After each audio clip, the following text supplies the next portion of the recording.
Well, hello, my paranormal peeps, and welcome back to another Deep Woods Paranormal podcast. My name is Matt Harvey. I am the founder and lead investigator with Deep Woods Paranormal. My wife and I, along with others, investigate everything paranormal in nature. Every week, we will discuss everything from creepy haunted locations to ghosts to Bigfoot, UFOs, Dogman, and other cryptid creatures, and explore all things paranormal in nature. Tonight, we have on Hugh Knight with us. He is a Bigfoot researcher from Washington, and he's going to kind of tell us about his Bigfoot experiences. So, with that, Hugh, why don't you go ahead and tell us a little bit about what got you into finding Bigfoot, literally? Yeah, man. Prior to getting involved with this, I was not necessarily a Bigfoot believer. I didn't really think much about Bigfoot either way. I guess in my back of my mind, I thought maybe they exist, probably not. But I was a big believer in paranormal. I've had a lot of weird experiences in that, but I never really thought a big hairy Yeah, forest dwelling, right. hominoid made sense to even be correlated with UFOs or, paranormal spirits or whatever. Yeah. And so that all changed one day. I live in a neighborhood, kind of a nice middle class area, just houses in every direction, not wilderness whatsoever, but lots of trees and lots of green spaces and little forested areas. So it kind of has this artificial feel like you're out in the wilderness, but you're not. It's highways and homes and everything in every direction. But just 30 minutes away, you are pretty deep wilderness into the Columbia River Gorge. The Columbia River runs right by my neighborhood. You can actually see the Columbia River from my house. So we're right by the Columbia River. And so I'm walking one night with my dog. It's about 11:15 at night. And that evening, we were catching a flight at midnight. So I was taking my dog on a quick walk because I had a house sitter and a dog sitter going to stay at my house. So we didn't have a lot of time. So I took her on a walk, went up this road about a quarter mile from my house, less than a quarter mile. And right on the side of the road, this is a very private road. There's only two houses that are at the end of this road up on top of a hill. They're both like multi-million-dollar homes up there. And on the side of the road was a deer. My dog sniffed it out and I saw it and I shined the light from my cell phone on it. And this deer had been mangled, every organ removed from it. Its lungs, intestines, everything was gone. The front legs were ripped clean off. And there was no cut marks that showed that a hunter did it with a blade. It was all like ripped, torn, peeled. I mean, this thing looked like it got hit by a train. And there was no blood in the grass around it, but there was blood inside the rib cage. But wherever this thing was gutted, it didn't take place right there because there would have been a mess of blood all over the I place. bet. And in the stomach sac, the bile sac was completely untouched, which that's hard to do for a skilled hunter to not Dang. rupture that. Because if you rupture that, it ruins the meat. It gets Right. that acid all over everything. And so this thing just blew my mind because I knew it wasn't done by a cougar or a bear. Cougars, we do get a deer occasionally come through the neighborhood. We get a coyote that'll run through the neighborhood every now and then. But you never see bear or cougar around here, and it's possible, but they're incredibly rare in these neighborhoods. They're way more. And it didn't make sense to me that a bear or cougar could have done this because they don't eat their animals like that. This was like a full blown harvest of all the innards of this animal done carefully without rupturing the stomach sac. In all of the meat that a human would want was untouched. Like they wanted nothing to do with that type of Wow. meat. And it was laid in this path that I walk all the time. And it just creeped me out. Like whatever did this is powerful, is carnivorous, whatever did this. And Yeah. I'm sitting there with just my dog. My dog's a 3-legged pit bull. Dang. She's a good protector, but I Yeah. mean, whatever did this to this deer, we weren't going to be able to stand up to. And I'm looking around, kind of paranoid. I took a couple quick pictures with my phone, and I got back home and I sent some pictures to some hunters I know. And have you ever seen anything like this? And I didn't have time to really do anything. I wanted to report it to like the game people, like I wanted to do a lot, but I couldn't because I had to come home, load the car, drive to the airport, and we flew to Mexico. So, I mean, an hour after seeing this thing, I was at the airport. And so it was in the back of my mind, though, the whole vacation. We were gone for a week. And when I got home, I immediately went up there to see what was left of it. And the deer was gone. No sign of it. And that sent me down this path of watching Bigfoot stuff, watching Dogman stuff, like trying to really understand what might have been responsible for this. Like, is there a werewolf in my neighborhood? Like, what the hell? You know, it creeped me out. And I started finding all this stuff about Sasquatch that I wasn't aware of. You know, I watched a bunch of like Todd Standing videos, you know, and stuff like that. And I actually could go on about Todd. He and I started talking for a while, but that's a whole nother story. I'm not a big fan of Todd. Anyway, but at the time I'm seeing his videos, I'm seeing the faces, you know, that he captured, and I'm thinking, are these real? Like, are these like, why have I never heard of this guy? You know, and a whole bunch of other stuff, you know, and so Bigfoot was on my mind, prevalently on my mind. And I had a trip scheduled. I was going mining up in the mountains for agates and crystals, because I'm just amateur miner, rock hound. You know, I've been collecting crazy rock. I don't know if you get behind me, is a bunch of rocks I've cut and polished, stuff like that.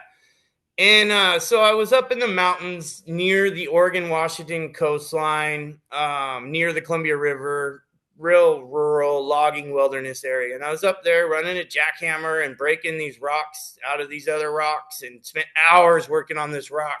Couldn't get it out. And I just kept thinking about Sasquatch, because I was alone at this point in time. I had my son and my father with me earlier that day, but they had left and went back to my parents' house, which is about 45 minutes away from where I was at this point. And I decided to take a break, and I wanted to just kind of climb this hillside and look for rocks, see what I could find in this hillside. And I wanted to get to this viewpoint and look out, because it's a phenomenal viewpoint, into this valley below. And I was just telling myself, I'm going to go see if I can spot a Sasquatch. You know, why not? I just feel like taking a break, you know? And so I'm climbing up the embankment. I'm putting rocks in my pocket along the way, because I'll fill my pockets with rocks, and then I check them out once I can rinse them. And a lot of them just get thrown back on the ground. It's just kind of my process. And so I'm getting to the top. My pockets are bulging with rocks. And I look out into this valley, and it's maybe like 10 seconds into my scanning of the lower valley. And I'm like saying to myself, like, oh, that's funny, because that black object down there actually looks like a Sasquatch. You know, and I'm not thinking it is one. I'm thinking it's a shadow, it's a stump, you know, like there's no way. You don't climb up to look for a Sasquatch and see one, you know, and I'm staring at it. And it starts walking, and it has long arms and legs, and it's walking, and I'm just staring at this thing like, what the, like, like, no, what, you know, I didn't even know how to even take it in, you know, and I'm just staring at this thing, and I'm like, that's a freaking Sasquatch, you know, like, and so I'm like, where's my phone? Where's my phone? Every pocket is full of rocks. I don't have my phone. Like, I look over my shoulder. I could see my truck from where I was at. It was down below me, parked on the gravel road. I'm way up on top of them, and I'm just like, shit, what do I do? What do I do? You know, and I'm looking at Sasquatch, and I'm looking at my truck, and I'm like, oh, what do I do? What do I do? You know, and I'm thinking, do I take my eyes off of it, and just, because I'm like, as soon as I leave and get my phone, come back, it's going to be gone. And I'm just like, what do I do? What do I do? And then I said, you know what? Nobody's going to believe me. Nobody's ever going to believe this. I'm like, I'm going to get the phone. So I turn and I jump and I tumble and run down this cliff, making an avalanche of rock and debris. And I get to the road, and I run to my truck as fast as I can, grab my phone. I turn around, start running back, and I just got rocks in every pocket. So I stop. I pull all these rocks out, just drop them on the ground, and climb back up there. And I get back to the top. Record time. I've never climbed that hill that fast in my life, and I'm just out of breath. Like, if you watch the video on my YouTube channel, it starts out with me just because I just done this run and this climb, and it took me a minute. But if my first scan, I couldn't find the Sasquatch anywhere. You know, I'm looking all over for it, and like, oh, it's gone. Not this video, but it would be one of my first videos I ever put on. It would be this one, mountaintop view of a Sasquatch. Right here. Yeah. Yeah. Are you gonna play it right now? Yep. Okay. Oh, I'm not turn gonna the do audio on. sound. Oh, it won't do sound. I'm not gonna put the sound on Oh, because okay. we Yeah, can it's just watch it as you're talking about it. Keep going. Yeah, so this is I took me a minute to find it and I thought it was gone and then I found it and it's unfortunately that my phone doesn't zoom very well. And right now I'm okay, it's the little dot right in the middle of the screen right there. Right. And yeah, right there. That's it. And it's frustrating that I could see it so much clearer with my eyes. I have really good eyesight, especially Right. farsighted. And I filmed this thing for like 40 minutes, but a lot of it was just so junk that we deleted it out and turned it into an 18-minute video Yeah. because clouds will eventually start rolling in and blocking my shot. And so I would turn it off and start filming again. But what's so bizarre is once I started filming, it didn't walk anymore. And I don't know if it could sense me filming it or what, but the whole time I film it, it stays in this spot. But if you look close enough, you can see the movement of the creature. And what I didn't know, and I found out the next day when I came back up there, is there's a big stump directly on the other side of that creature. And so it's possible that it was digging grubs out of that stump because since then I have documented how all of the old punky stumps in that area have been dug through. In fact, if you go to a different video called Sasquatch Feeding Grounds of mine, I can show you what all of the stumps in that area look like, very top left. And so every stump of this age, which that's the same age of the stump that that creature was in front of, has been ripped and torn and dug through. And there's, the red crumbly duff from the insides is strewn about everywhere. Mm-hmm. And bears do that too, So obviously a naysayer would bring that up, but I mean, I literally watched that Sasquatch in front of that stump for an hour. Originally I didn't know there was a stump there, but now I know what he was doing. What I believe he was doing was digging in these stumps. And this video, you let it play for a second because there's a good example of one that they've really just tore out. And I'll have you pause on it. It's and it's all over this wilderness where I'm finding all kinds of evidence of Sasquatch, but these stumps of this age, every one of them has craters in it, holes in it. So I really strongly believe that these grubs in the springtime, right there, that one, they really dug that thing out. And so my plan is to put a whole bunch of game cameras up in these areas where all these stumps are in the spring, because I think that's when these grubs are hatching, is early spring when the eggs start hatching. And Yeah. so, because that's when I saw it. It was right around Father's Day. And, I think these stumps are going to lead to me getting some footage, or getting more evidence, And so, okay, so I have this footage, and the footage isn't good. I mean, I'm the first to admit that. It's so far away. It's really vague. I knew it wasn't going to blow anybody's mind. So I knew I had to find better proof. So I planned a trip, a 3-night, 4-day trip out there, and actually made a video of it, just a short little video of my first solo camping trip out there.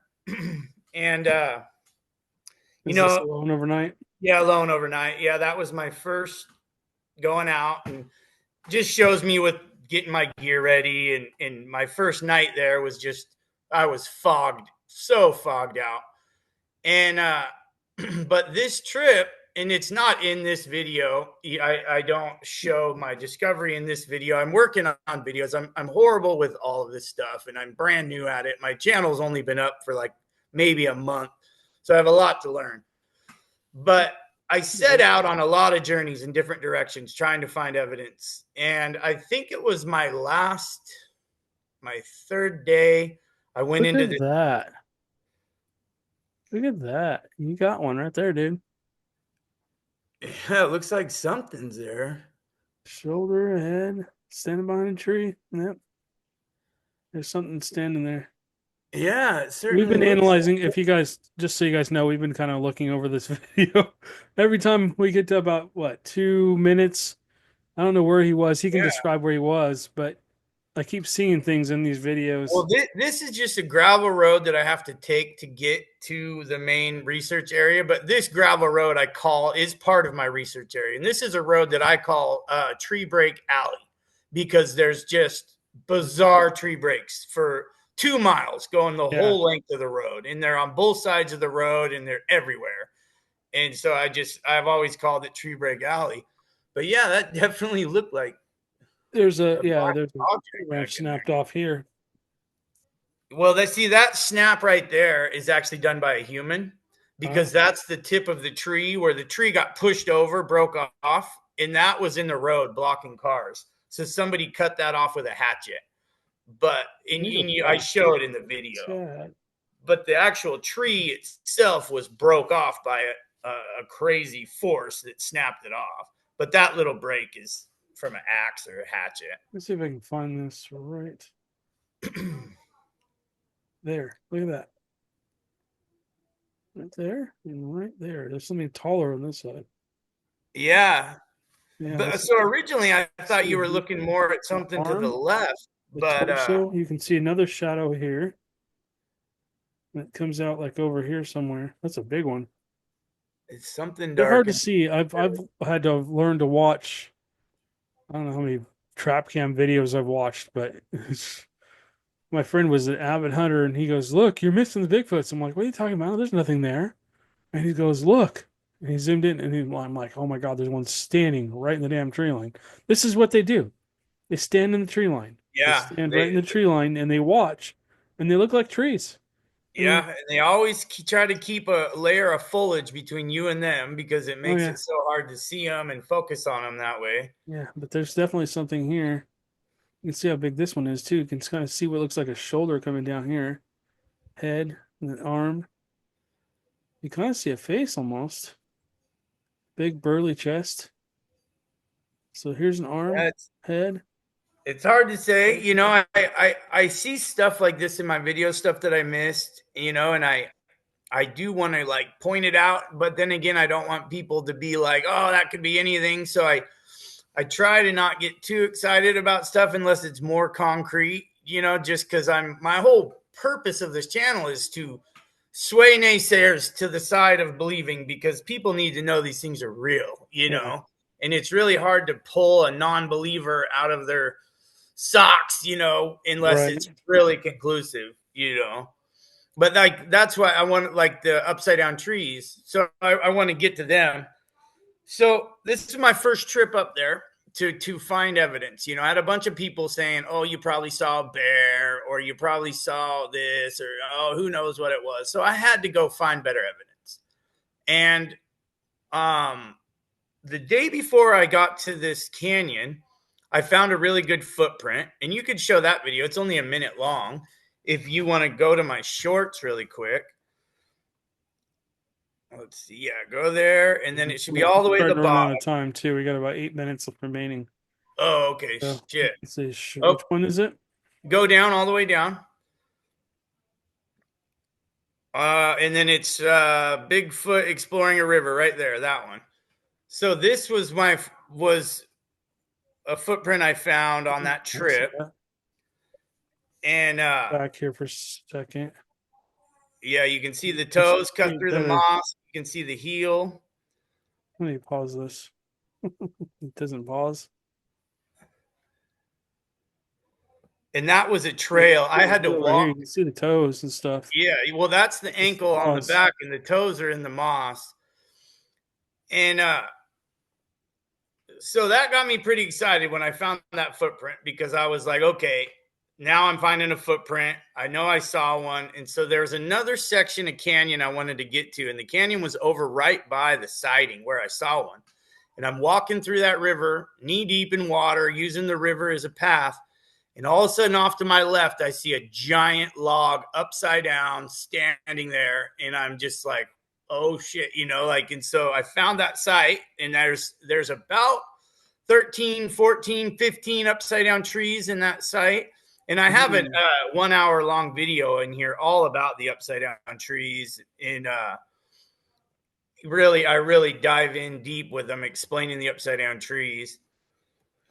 But that was a big deal for me. That's when I really knew, okay, Sasquatch is real. I saw one. Now I'm finding evidence of them. And since then, I've found more footprints. I found a bunch of X structures. I found a lot of evidence since then. And I've had vocalization. The one time I've been scared, like truly frightened, my dog and I were climbing out of a canyon. And I had about 100 pounds of rocks on my back because I was finding agate deposits that I'd never even dreamed I'd ever find. That's another interesting thing. I went out looking for rocks. I found a Sasquatch. Now I go looking for Sasquatch, and I'm finding rocks like I would have never thought existed. Huge agates the size of basketballs and stuff like that. And so I'm hiking out of a canyon with these rocks on my back, and this Sasquatch down in the bottom of the canyon where we just came from built out the craziest roar I've ever heard in my life. It just rattled me to the core. My dog, who's a protector, watchdog, she curled up into like a little ball. Her ears went back, and she looked at me like I needed to protect her, and normally she's fired up, like ready to go. But whatever that sound was, it petrified her, and it was a really eerie sound. It's really hard to even describe, but that's the only time I've ever really been afraid out there doing it. And it seemed like a warning, but I've been back to that canyon several times since then. And so I know we're running out of time, but I wanted to get in about the pine cones because that was kind of so. During hunting season, I was just kind of assuming that these creatures probably left that area, right? Like, okay, hunting seasons, a lot of hunters come out here now. They're probably going to leave the area. That was just a theory I had. And I came to visit that area, and it was about 5 or 10 days into the beginning of, I believe it was archery and black powder season. And this brand new arch had been built.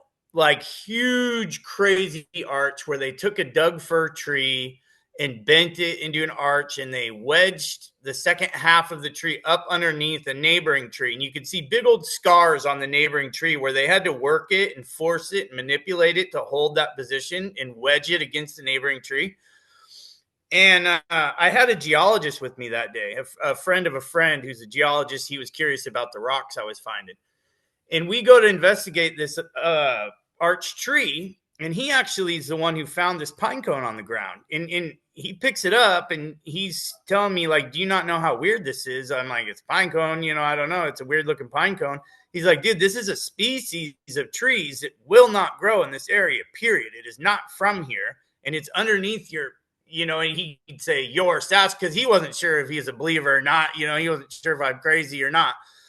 And he's like, it's underneath your arch that you're all wowed about. And I'm telling you, this pine cone had to have been brought here. And it's a big old pine cone, like this big. And we looked into it. It's a subalpine. It's a tree that grows in high elevations, several hundred miles away. It does not grow there. So the creatures had to have, or something had to have brought that pine cone there. And it was directly underneath that brand new arch. And that brand new arch was almost like an announcement to me. Like, you think we're going to leave because of hunters? No, idiot. And they build this thing just to, like, I don't know, rub it in my face or something. It's just kind of how I perceived it.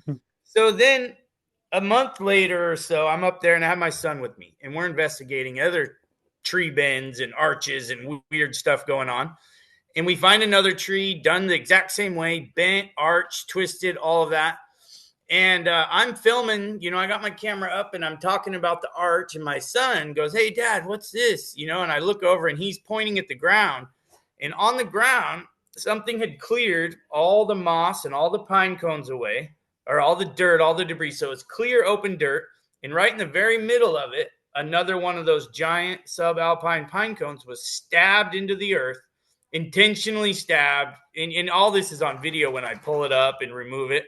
I haven't put that video on the channel yet. I'm gonna. It's hard because I have all these different pieces of footage on different SD cards, and I'm working on that. But it just, to me, that just proves that these creatures are methodical. It proves to me that they either migrate or they're transitory when they travel. I mean, these pine cones are from that far away. These pine cones didn't come there by a bird. A squirrel or a chipmunk didn't stab them into the earth like that. And something bent these arches and made them. There's just, it's just crazy. And there's been other incidents too with vocalizations. I don't know how much more in depth do you want to keep going, or we can keep going. What I can do is after this is over, we'll just start another recording. Okay. So one time I was walking into this canyon. I'm always in canyons. And I get to the bottom of this canyon. I'm all by myself because I do a lot of this alone. And I don't think of them as monkeys or apes. I just don't. I think of them more as like, I don't know what I think of, but I just, in my mind, I don't think they're just a dumb primate. I think they're so much more than that. And so I was shocked when I came into the bottom of this canyon. I'm hearing this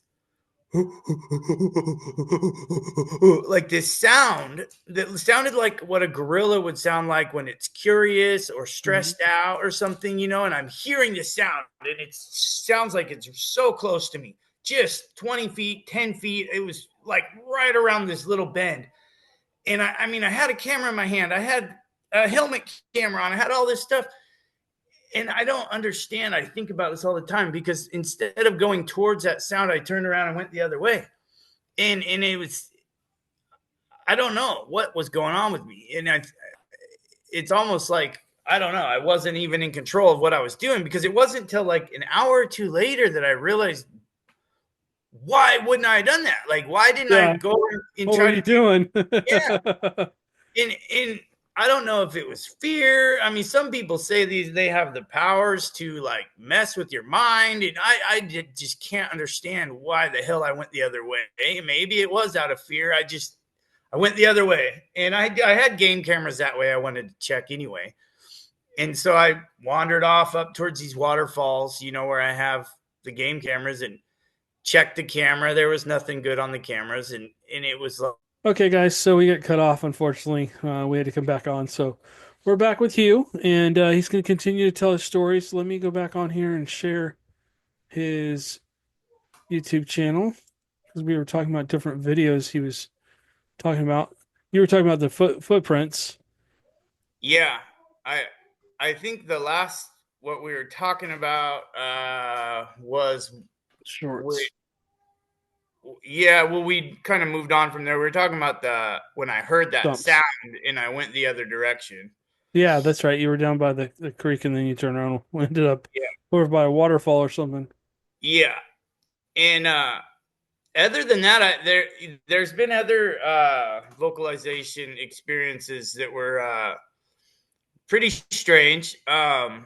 I was exploring, going up a creek one time, because the creeks really are the only way you can get in and out of these places, because the canyon walls are so steep on both sides that you just got to get in the creek and walk in the water.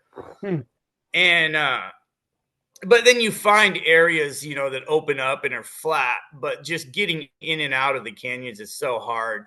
I've done it. I've climbed up and down the walls, but it's a brutal climb.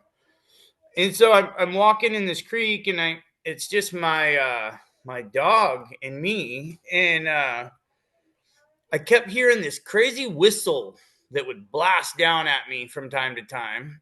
And it was just like wherever I went, it would whistle, and then like I wouldn't hear it for 15, 20, 30, 40 minutes. Then it'd whistle down at me. And so it was like something was following us and watching us the whole time we were in this canyon. And it was like, I don't know, letting me know, I guess, I'm watching you is kind of how it felt. I never saw anything that day, but another time I was in a different section of that same canyon. I wasn't hearing a whistle, but I kept seeing a reddish, like fire brown, reddish brown color flash through the woods. And I just see glimpses of it because there was so much foliage between me and it. And I wasn't sure what it was because the Sasquatch I saw was a dark black, like brown, dark color. So this, fox fire red brown color, I didn't know what it was. It wasn't what I was looking for. And I kept seeing it, and I got my camera out and I zoomed into the trees, and I'm telling the camera, like, I keep seeing this weird color and I can't seem to get a sight on it. And then, that I kind of forgot all about that day until, months later, I'm looking at old footage and I'm going through SD cards. And That's then how it starts. yeah. And then I find this piece of footage where I'm playing with this camera, and it's a digital camera that attaches to my spotting scope. And it's just a cheap little crappy digital camera, but it's kind of cool. It mounts right to a spotting scope, and then my spotting scope becomes a digital camera. So I can get footage like a mile away with that thing. Dang. And on that particular day I was using it, the sun was shining on my back. So the sun was shining across my screen. So I couldn't see what I was filming. I was just playing with it, testing it out, scanning around the lower valley because I was on a mountaintop on this day.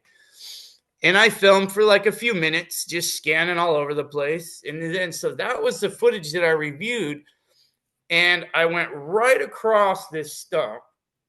And there's this, what looks like very likely is the head of a Sasquatch.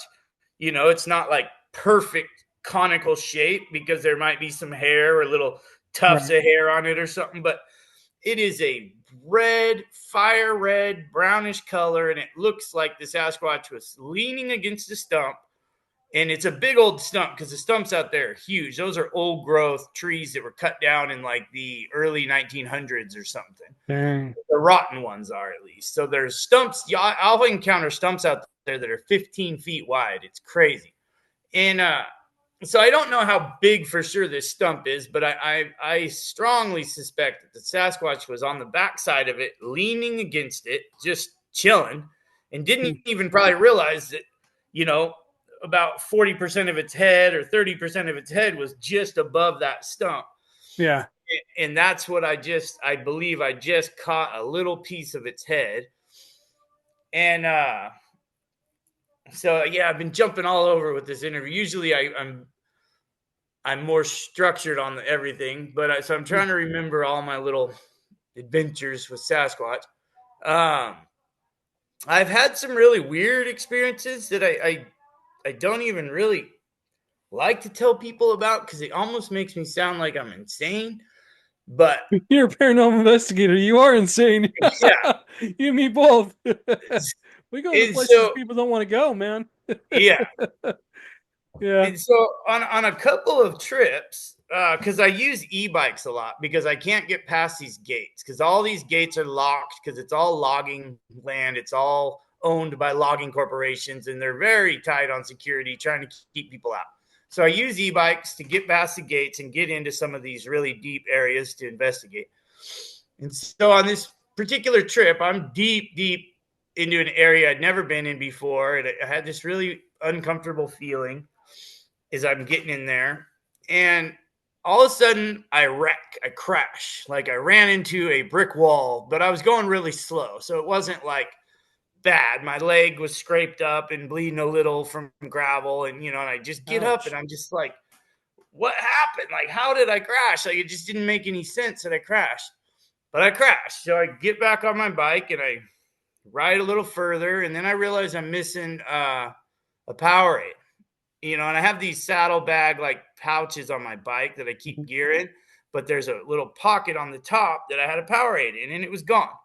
So, okay, it fell out when I crashed. So I turn around and I go back and I searched all over the crash site, couldn't find it anywhere.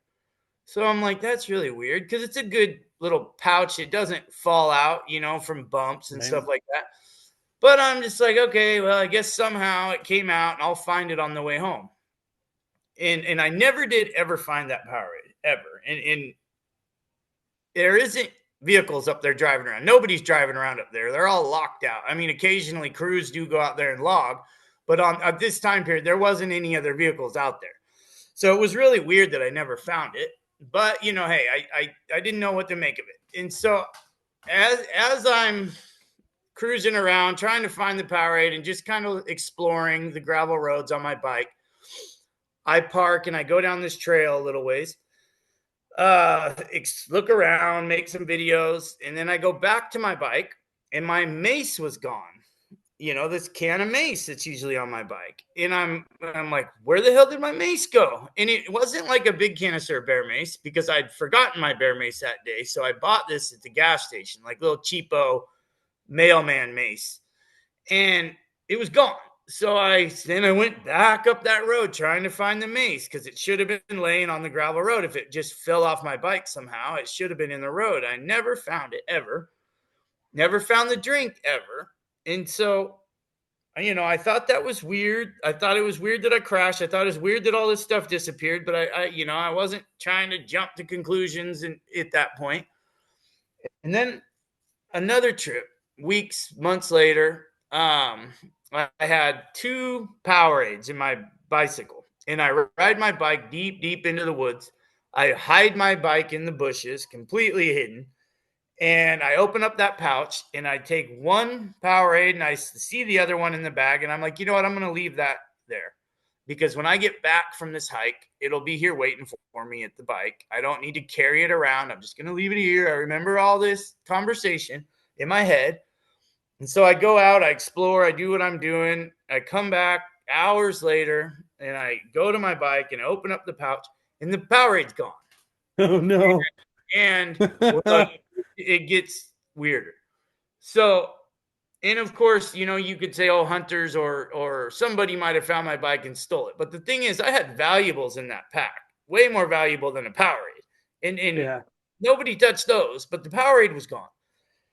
So I actually got kind of mad and yelled into the bushes, you know, at the Sasquatch, you know, I don't even remember what I said, but I was kind of freaked out, you know, this was weird. I didn't know what to make of it. And then I get on the bike. I ride all the way back to my truck. My truck's locked, alarmed. I open up the door and the Powerade's in my truck. Oh my gosh. And sitting there on the center console thing, just sitting there. And, you know, and I don't know how to explain that, man. Ghost. Had to be ghost. It was so bizarre because and then of course I'm just second guessing myself. God, I remember so vividly that they were both in the bike, and why would I have left it in the truck when I brought them specifically for this trip? You know, it just made no sense. But there it was, just sitting in the truck. It was just so creeped me out, really weird. And then the closest I've ever came to actually being near one of these things was so I found an old logging road that nobody had been down in years because it was all overgrown with brush and trees. Logs had fallen and blocked it. So nobody'd been to this section of forest in a long time, other than maybe on foot. No vehicles had been down there in probably a decade. So I was there with chainsaws, and I cut and cleared all of that out so I could drive back and camp in a section of forest that nobody had camped in a long, long time, because I wanted to camp somewhere where these creatures, these beings, would be used to traversing at night and not bumping into people. You know, I figure they know where to go, where not to go. And so I set up this campsite, and I set up this sort of laser light display, Christmas light, flashy lights, and all this kind of looked like just a real low budget rave type setup, you know, in the woods. And and I just wanted to create some kind of weird thing that they wouldn't be used to seeing, to pique their curiosity, to see if it would bring them around me. What is this? What are these lights? What's going on here? And I set up game cameras the first couple nights, and nothing happened. Nothing came in. You know, for the background, it'd be better if you played the upside down tree video, I think, just because there's big upside down trees and it's kind of amazing stuff. Just suggestion. Okay, so back to the camping trip. So my buddy shows up and he's camping with us on the last night. And that night I forgot to set up the game cameras. I just didn't think to do it and went to bed. And I had set my alarm on my phone to wake me up at 4 a.m., 3:45 in the morning. I was going to go out with night vision in the middle of the night. But my buddy was talking my ear off all night. And so I didn't end up getting to bed till midnight because of him. And so my alarm goes off around 3:40, 4 a.m. And I'm dog tired and my alarm goes off and I sit up and I'm like, I should get up. And then that's when I realized that there's a giant shadow on my tent moving slowly past my tent. And it's the shadows being created because of all the lights I had out there. Otherwise you wouldn't be able to see a shadow, at night in the woods. And so I'm staring at the shadow and I'm kind of nervous. I have my son with me. He's 9. But I reach over and grab my camera and I turn the button on and it goes dee dee dee dee dee. And then I don't know how I thought this was going to work because I still had to unzip the tent. I had to go out there, try to get footage, Yeah. But as soon as the dee dee dee noise went on my camera, that shadow just went poof across my tent. It was gone. Yep. And so I'm sitting there and I'm like, gosh, I should just stay in here. My son's in here. I shouldn't go wander around the woods, leaving him all alone in the tent. My dog was there, but so I end up falling back asleep. And then when I wake up, I start making coffee. My buddy wakes up. He slept in his vehicle. He has like it's kind of like a Subaru, but it's not a Subaru. It's like a all-wheel drive kind of whatever. I forget what it is. And he's crawling out of his vehicle and he's like, man, what were you doing, dude? All over my car last night. Like, dude, I didn't get out of the tent last night. I didn't leave the tent last night. And he goes, dude, somebody was all around my car looking in the windows. And he goes, I thought it was you playing with your night vision. And so no, dude, it wasn't me, bro. I did not leave the tent. That's when I told him about the shadow that I saw right by my tent. So whatever it was, it wasn't a bear. Bears are big, dumb, clumsy animals. They make noise. They bump into everything. They don't tiptoe through your campsite. They stumble through your campsite. And a deer wasn't going to come that close to our tent and be in our campsite in the middle of the night. So I really strongly believe that was a Sasquatch in our camp that night. I can't prove it because the game cameras weren't set up. And it almost seems like, somehow this thing knows. They didn't come in the other nights when the game cameras were up. They come in the one night the game cameras aren't set up. It's just insane. That's happened to me. That happened to me too. Yeah. I turned off the cameras, took them down. Next night I got bumped. Something literally like pushed the tent in. I was at Joe's camp, what I was telling you about before, with the guy with he had Bigfoots right on his property. And I camped on his property, which I was terrified of. And something reaches in and pushes the tent into the side and touches me. I'm like, oh crap. Wasn't quite asleep. But yeah, it scared the hell out of me.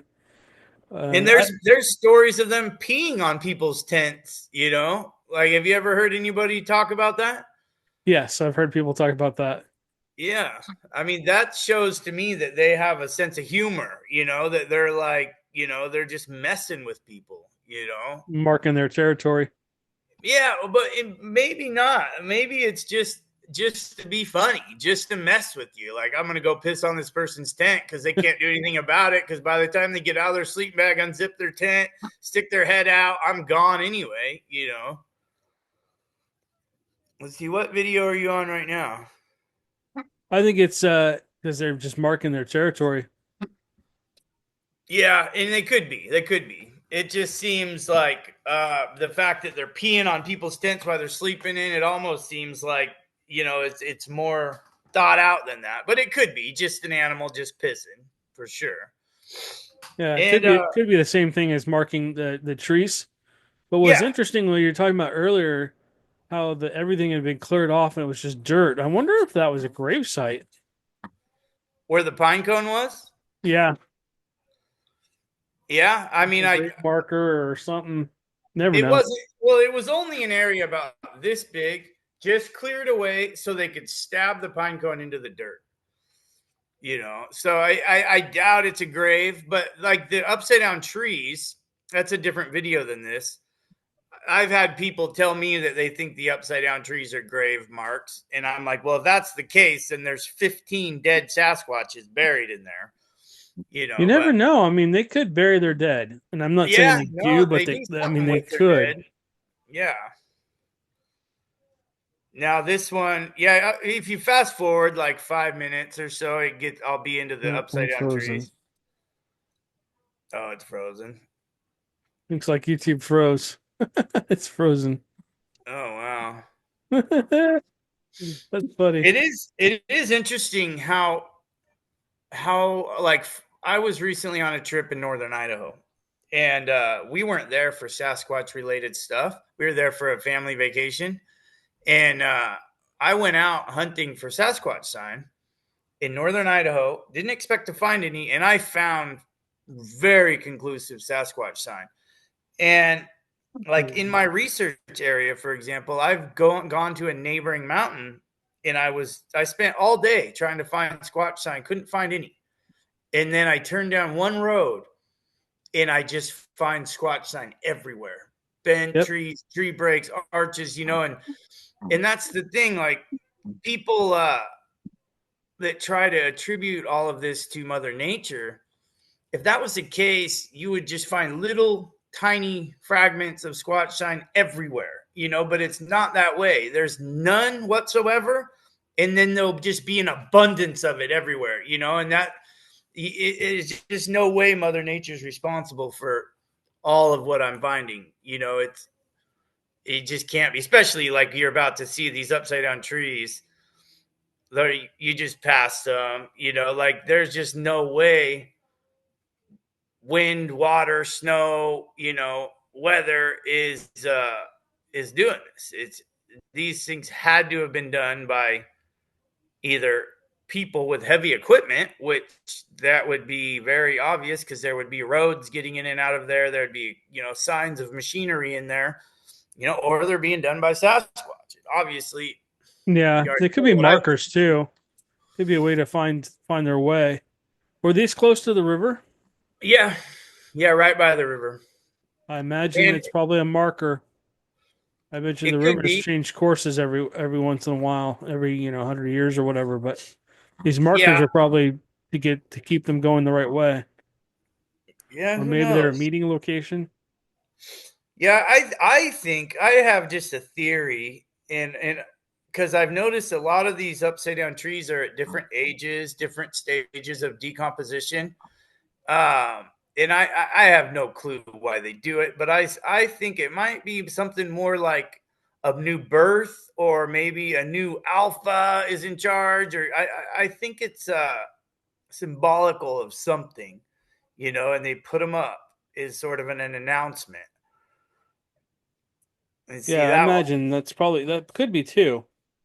It's just some But yeah, kind I of mean, it's marker. all Maybe just it's, this is my territory or something. uh-huh. And it's just all theoretical. I don't know why they do it, but I know that they do it. And like people have tried to tell me, oh, loggers do that. That's done by loggers. So I've worked as a logger. I have loggers working for me right now. And these guys, the two brothers that are loggers, have logged from Alaska to Mississippi and all in between. They worked for Columbia Helicopter for almost 20 years doing helicopter logging. These guys are loggers through and through, and they've never heard of a logger burying a tree upside down, ever. And I get that all the time. People are like, oh, don't you know that loggers do that? Like, show me the logging boss that's going to spend money on fuel, labor, equipment hours, and all that to bury trees upside down for no reason. Like they're not going to do that. And then to get a machine in here, you would have to cut a path through all those alders. You can't drive a machine around all those trees. And in order to get to this canyon, I mean, it's just a nightmare to get in there. Getting a machine in and out of there would be so risky to that machine. Yeah. All that just to bury some logs upside down in the ground, it just doesn't make any sense. For what? To trick some Sasquatch investigators, like it's it's more ridiculous than just accepting, yes, they were done by a Sasquatch. On this particular day right here, I had rocks thrown at me 3 times this day, and I was filming actually during all 3 of those rocks.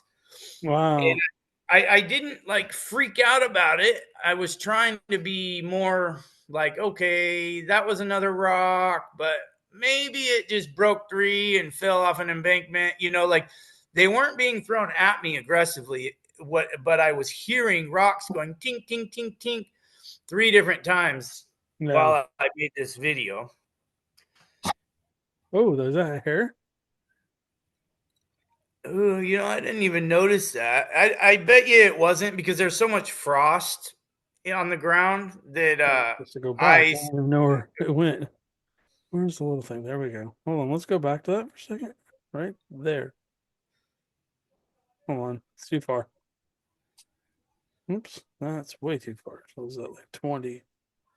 2006. Okay.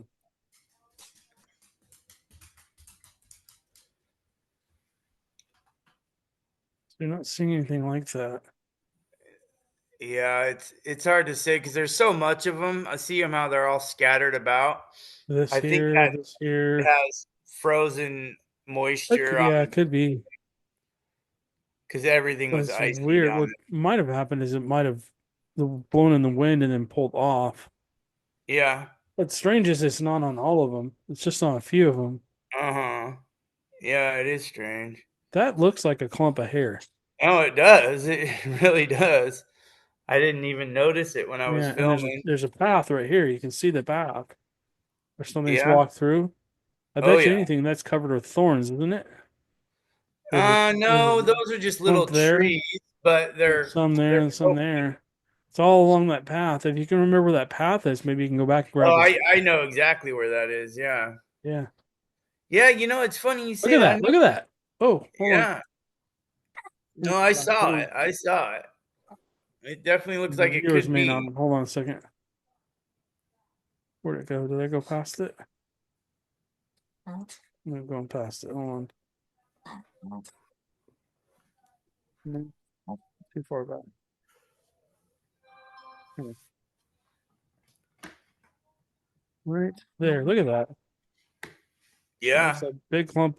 Now, I'm not saying it's a Bigfoot. I mean, it could have been an Uh, elk or deer or bear or who knows what it was. oh But yeah. it But looks that like there's area right a lot there, of places up I here. know Yeah. is a hotbed for the Sasquatch. Because right there in that area, there's well over a dozen of those upside down trees. Yeah. If you skip ahead a few minutes, you'll get to the section where there's a lot of the bigger, more impressive ones, upside down trees. And I'm working on a video right now. It's not out yet. That it shows all of my X structures, and there's quite a few pretty impressive X structures I've found. Yeah, that It looks looks like like you found a pretty good area. Because if you're looking at yeah. everything else, see, you're walking through the harder areas where there's And nothing's really walking through. all of this land is so hard to get to. There's Yeah. like But you can none of see where it. they've been walking through. Uh-huh. You went through the harder area. Yeah. And There's paths, but that's there's an rocky. elk That's, carcass down there too. yeah. That's hard as hell to walk through. Well, imagine trying to dig in that and like where they Uh, stuck those trees in the ground. Now there's probably That's rocks, what, 3 or 4 feet oh, deep, if not deeper. it's all rock. Yeah, I mean it's just basically a big mound of river rock, and somehow they're driving big old logs into it. I mean it's mind blowing. Crazy. Absolutely insane. Yeah, I would love to like dig one of them out and see. I don't disturb them. But I mean, I've thought about how cool it'd be to just see what the end of it looks like. Did they do they spin them back and forth and wedge them in like a drill, or they just hammer Yeah, it into the ground? Like, I mean, it just makes no sense how they do it with just their bare hands. right. It's real. I mean, I don't know if maybe they manipulate the end of the log to work like a bore or a drill, or it's just And Yeah. then you're finding upside down trees, anywhere where there's prevalent Sasquatch, they usually have some kind of upside down tree discovery. In Alaska, they seem to be more common. That's why I was shocked when I found them, because I'd never heard of somebody in the lower 50s states, finding upside Right. down trees. Since I've gotten more into this, I have found that they have found them down here. But at that time period, I was thinking that there had only been some found in Alaska. And when I found mine, I was just blown away. That right there is one of the big. Well, I can't tell for sure. There's a big one down there. There's a bunch of big ones. Okay, that's not the big badass one. But my favorite one is just this big old fat log with this big old root ball thing on it. But see, a lot of these have been cut with chainsaws, because all of the logs in that area have all been cut by chainsaws. It's all logging wilderness. So it seems like they don't care if there's roots on the end of them or not. They'll pick up a log that's been cut and they will drive it into the ground all the same. Crazy. Whereas in Alaska, it seems like all of them had roots on the end of them, but that's probably just because that's what they're finding, is Yeah. rock logs that had eroded away and washed into the creek and still had roots on them. So Insane. is this getting to the end again, or how are we doing on Yeah, time? I think we're running out of time. I think we have about 9 minutes left. Okay. But yeah, that's very interesting. What we'll do is we'll just wrap it up here in a few minutes, and then we can have you back on another time. As I'm Yeah, sure I'm you've getting still got ready a to. bunch of stories you haven't told me. You Yeah, go up to well, I those think we secluded covered areas. most of them, Yeah. but I'm getting ready to go up on a big trip soon. I'm hoping to do like 10, maybe more, maybe 20 days up there. Dang. Because I never get enough time. A 3-4 day trip, it just seems like it's over so fast, and I'm always like, oh, I didn't get to go there. I didn't go to there. So I want to go up Yeah. there and just get all my game cameras set up and just investigate every little nook and cranny that I've never had time to get to, and Right. really, really get everything mapped out up there. Because I know Right. there's still a lot that I haven't found. I know there is. Right. And I have game cameras that I haven't checked on in almost a year right now that are Oh probably dead wow. battery. Yeah. Yeah. And I'm hoping there's something cool on them. Yeah. So we'll find out. My friend And Joe, yeah, who has a Bigfoot's on his property, he used to hang his trap cams up 10, 15 feet in the air, and he would yeah. put something in to angle it down, and Uh-huh. he caught stuff all the time on that. He says they don't look up, or he said they don't look up. He's no longer with Yeah, us. that's actually a good point. If they're up high enough, they wouldn't even notice it. Yeah, most humans will not look above their eyes. True. We don't look up a lot when we walk. It's not We comfortable don't. to tilt your head Yeah. up. So have And your if you neck think up. about them, their necks are like there's no neck. It's Yeah. just big head and little tiny neck. I've never seen them ever do anything other than to look at something to turn the whole shoulders. Oh I yeah. mean, you've They're just never seen like them big like turn muscle their head head. like this. Yeah. No, So, I'll try that. mhm. It's hard to get them up high, Oh yeah, it but is. I have some that are pretty high right now that are Yeah, way up in this old maple that I climbed, and those are right by the river in a yeah. canyon that's really hard to get to. I would. Yeah, that's where I put them. It's close to the river because they're using that as a Oh highway. yeah, yeah. Probably. Might be. Well, man, thanks for having me, and I will Yeah. definitely keep you informed if I have any kind of big discovery. I'll be getting a hold of you for a Yeah, follow up. definitely. Stay in touch with me. Let me know what's going on. I And will. then what I'll do is I'll put Hugh's information down below to his a link to his YouTube channel so you guys can go watch those videos. He's going to be coming out with more. So he's got that big expedition going on. I'm jealous of him for sure. I wish I could go out with him and hang out, but he's just a little too far away at this point. Yeah. And I Well, don't you're think my more than travel welcome. trailer will work real well on that on those roads. Yeah, Yeah, well, you could get into some of it, but yeah, you wouldn't get to all yeah. of my spots. I think a But lot if of you those are ever just wanted to come out, man, let me know. We could do a yeah. trip. We're I out know that some area. We'll places. definitely let you know. Definitely want to Cool. get out to Alaska. So we'll All right. hopefully be able to see you maybe later this year, maybe next year or something. We can come out and do something. Or if you're ever in Texas, come out here and Oh, we'll dude, take you around here I too. want There's a lot of to. weird stuff out here too. Yeah, I know there is. I want to do a road trip and hit up a whole bunch of famous spots, Oh and I yeah, would love to go through Texas. Yeah. If my channel gets successful and like I have a decent following, I have a plan of like a big old road trip. I want to go see like Bray Road and go Oh hit yeah. all those spots, Oh and yeah. it'd be awesome. Well, there's Bigfoots down there. We've had encounters down there. Yeah, I Something was believe standing it. behind a tree and it stepped out. I'm like, what the? Oh my gosh, it's a Bigfoot. And then stepped back behind the tree. I'm like, seriously? Wow. By the time That I was got the camera in around, it was Texas. too late. It was like, oh, god, you jerk. Was that Texas? Yeah, it's in Texas. Yeah. Yeah. Yeah, I've heard of Sasquatch in Texas on YouTube, watching videos and stuff. Yeah. There's a lot of Bigfoots out here, especially Wow. down in the national forests. So, Are you in the part of Texas that has trees? Or are you in the oh yeah, Texas? yeah. Okay. We're in what's called Bryan College Station, where Texas A&M is. Okay. So we're like 2 hours from everything. We're two Awesome. hours from Houston, 2 hours from Dallas. We're about an hour and a half from Austin, and then like 3 hours from San Antonio. So we're a perfect hub if Cool. you want to go travel. We're about Yeah. 3 hours I, from Louisiana. I went to Texas when I was a teenager. Spent like a week in Texas visiting relatives, but we were in like desert Texas. Yeah, you were on the west side of Texas. We're kind of in Right. the central area.